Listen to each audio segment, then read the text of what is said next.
Hello everyone, welcome to our YouTube channel Shiksha Alliance. Today we are going to start our daily current affairs session in which we will cover important news from several newspaper, PIB and various government sources. So let's begin our session. Our first topic is park. हम जानेंगे park के बारे में. Government propose a new regulator for uniformity in all board exam.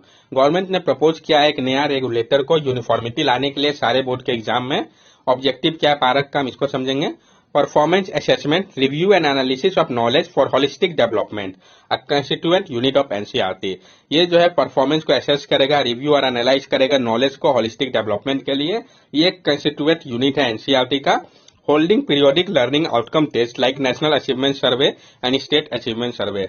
जो पारक है आपका, ये पीरियोडिक लर्निंग आउटकम टेस्ट करवाएगा नेशनल अचीवमेंट सर्वे और स्टेट अचीवमेंट सर्वे के तौर पे. Set norms, standard and guidelines for student assessment and evaluation for all recognised school board in India. ये नॉर्म्स, स्टैंडर्ड और गाइडलाइंस को तैयार करेगा स्टूडेंट असेसमेंट के लिए, इवेल्युएशन के लिए, सारे रिकॉग्नाइज्ड स्कूल बोर्ड के लिए भारत में. encourage and help school board to shift their assessment pattern toward meeting the skill requirement of the 21st century. ये encourage करेगा और साथ साथ मदद करेगा स्कूल बोर्ड का ताकि वो शिफ्ट करे अपने असेसमेंट पैटर्न को पूरा करने के लिए जो स्किल रिक्वायरमेंट है 21st सेंचुरी का. Tackle the problem of student of some state board being at disadvantage during college admission as compared to the peers in CBSE school. ये टैकल करेगा जो प्रॉब्लम है स्टूडेंट का कुछ स्टेट बोर्ड का जो डिसएडवांटेज में रह जाते हैं कॉलेज एडमिशन के दौरान. इसको कंपेयर करेगा जो इसका पीर सीबीएसई स्कूल है उसके जैसा तैयार किया जाएगा. Develop and implement technical standard for the design, conduct, analysis and reporting of tests at all level of school education. ये डेवलप करेगा और इम्प्लीमेंट करेगा टेक्निकल स्टैंडर्ड को डिजाइन, कंडक्ट, एनालिसिस और रिपोर्टिंग के लिए टेस्ट का हर एक लेवल के लिए स्कूल एजुकेशन का. Park, the propose implementing agency is also part of the NEP 2020 proposal. It is also one of the component of World Bank sponsored STARS project to improve the quality and governance of school education in Indian state. Park जो कि propose implementing agency है वो part है आपका national education policy 2020 के proposal का और ये आपका एक कंपोनेंट है world bank sponsor star project का ताकि इंप्रूव किया जा सके जो क्वालिटी और गवर्नेंस है स्कूल एजुकेशन का इंडियन स्टेट में. Presently different state and central board follow different standard of evaluation leading to wide disparity in score and confusing among university to state admission criteria.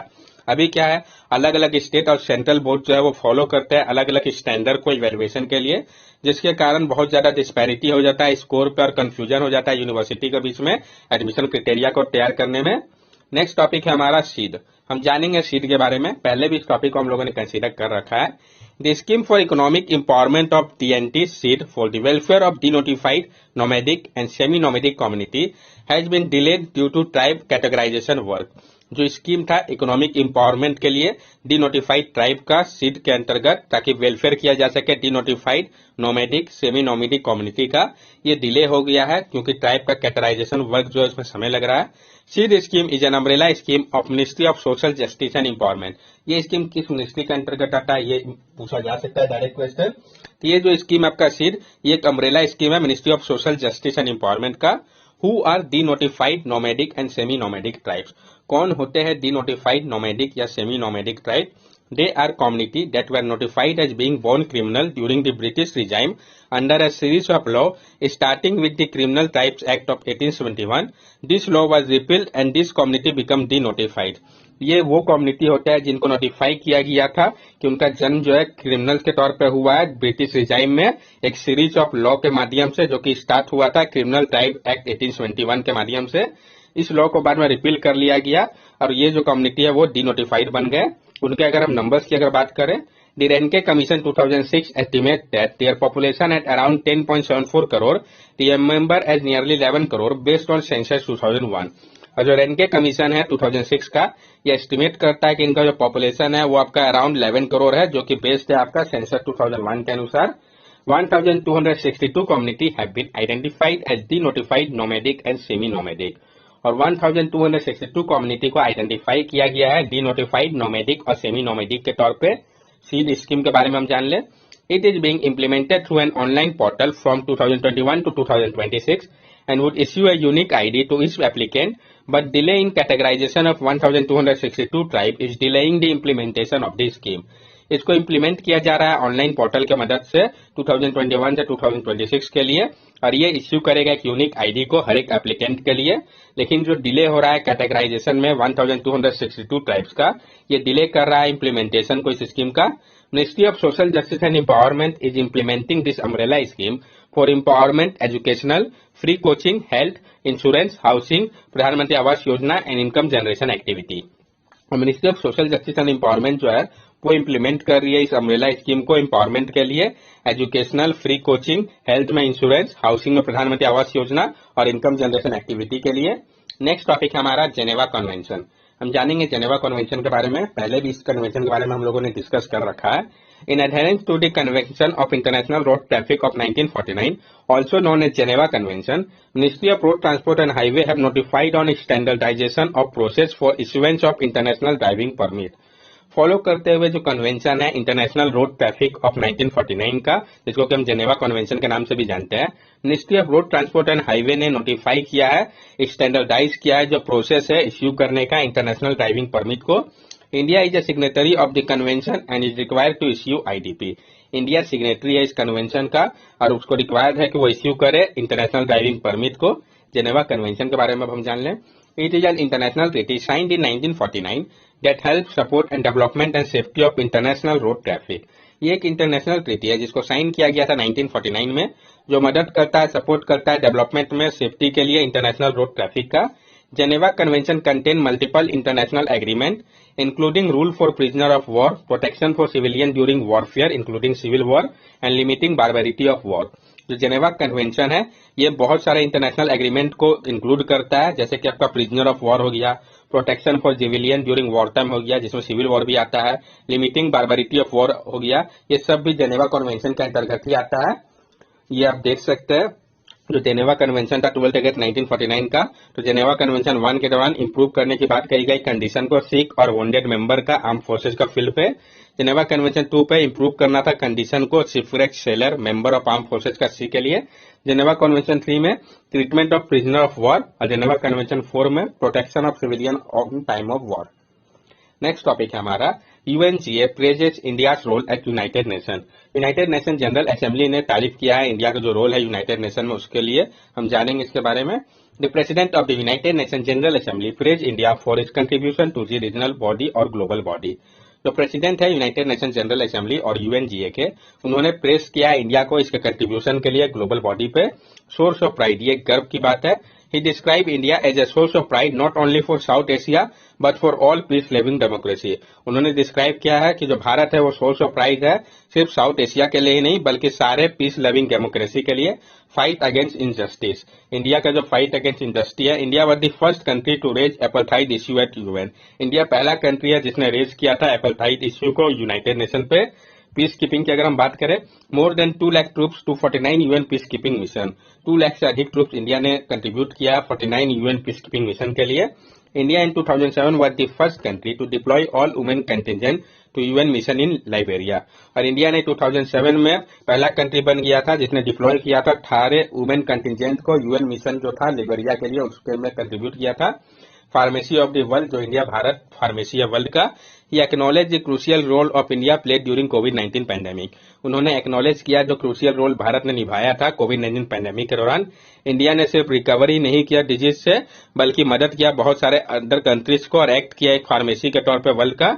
अंकटेड, India was instrumental in setting up of UNCTAD 1964। India जो था वो instrumental था set करने के लिए अंकटेड को 1964 पे। अगर हम टेररिज्म की बात करें तो India drafted comprehensive convention on international terrorism. India ने तैयार किया एक कम्प्रिहेंसिव कन्वेंशन को इंटरनेशनल टेररिज्म के लिए। Reform of UN, India is collaborating with G4 and L69 countries on reform and expansion of UN security council. और India जो उसने कोलैबोरेट किया है G4 और L69 कंट्रीज के साथ रिफॉर्म को लेकर और एक्सपेंशन को लेकर यूएन जनरल सिक्योरिटी काउंसिल पे। यूनाइटेड नेशन जनरल असेंबली के बारे में हम जान ले यूएनजीके के बारे में, क्योंकि उन्होंने तारीफ किया तो उसके बारे में भी हमें पता होना चाहिए। The general assembly is the main deliberative policy making and representative organ of the UN. जो यूनाइटेड नेशन जनरल असेंबली है ये आपका मेन डेलिब्रेटिव पॉलिसी मेकिंग और रिप्रेजेंटेटिव ऑर्गन है यूनाइटेड नेशन का। जो प्रेसिडेंट है जनरल असेंबली के, इसको इलेक्ट किया जाता है हर एक साल असेंबली के द्वारा, जो कि सर्व करते हैं 1 ईयर का टेन्यूर होता है इनका। नेक्स्ट टॉपिक है हमारा अभिजीत सेन। तो हम जानेंगे अभिजीत सेन के बारे में। Recently, India's most distinguished development economist, teacher and policy maker Abhijit Sen pass away. अभी हाल ही में इंडिया के जो डिस्टिंग्विश्ड डेवलपमेंट इकोनॉमिस्ट, टीचर और पॉलिसी मेकर थे अभिजीत सेन, उनका निधन हो गया है। इनके बारे में हम जान ले। He was a renowned agriculture economist and farmer member of the planning commission. वो एक रिनोन्ड एग्रीकल्चर इकोनॉमिस्ट और फॉर्मर मेंबर भी रह चुके हैं प्लानिंग कमीशन के। He was also a chairman of the commission for agriculture cost and price and author the report of high level committee on long term grain policy. वो chairman भी रह चुके हैं commission for agriculture cost and price CSCP के, और उन्होंने author किया था जो रिपोर्ट था high level committee on long term policy को लेके 2000 का, उसके वो ऑथर भी है। Reform suggested in his report, जो रिफॉर्म सजेस्ट किया गया था उनके रिपोर्ट में, greater diversification and decentralisation of public procurement to include a much larger number of crops and region. ज्यादा डाइवर्सिफिकेशन और डिसेंट्रलाइजेशन कहा गया था उनके द्वारा पब्लिक प्रोक्योरमेंट को लेके, ताकि इंक्लूड किया जा सके लार्ज नंबर ऑफ क्रॉप्स को और रीजन को। Simplifying legal condition on private trade, simplify करने की बात कही गई थी उनके द्वारा लीगल कंडीशन को प्राइवेट ट्रेड के लिए। Recommended that CSCP be made an empowered statutory body and its fixation of minimum support price, which the government was bound to accept, be passed on C2 cost of production. उन्होंने recommend किया था कि जो CSCP है उसको empower किया जाए एक स्टैट्यूटरी बॉडी के तौर पे और फिक्स किया जाए मिनिमम सपोर्ट प्राइस को। गवर्नमेंट जो है बाउंड हो उसको एक्सेप्ट करने के लिए, जो कि बेस्ड होगा C2 कॉस्ट ऑफ प्रोडक्शन के ऊपर। इसने पेव किया था जो रे था स्वामीनाथन फार्मूला का एग्रीकल्चर के लिए 2006 का। An advocate of decentralized governance, Abhisit was a great believer in the principle of subsidiarity, that solution to problem are best found closest to where they arise.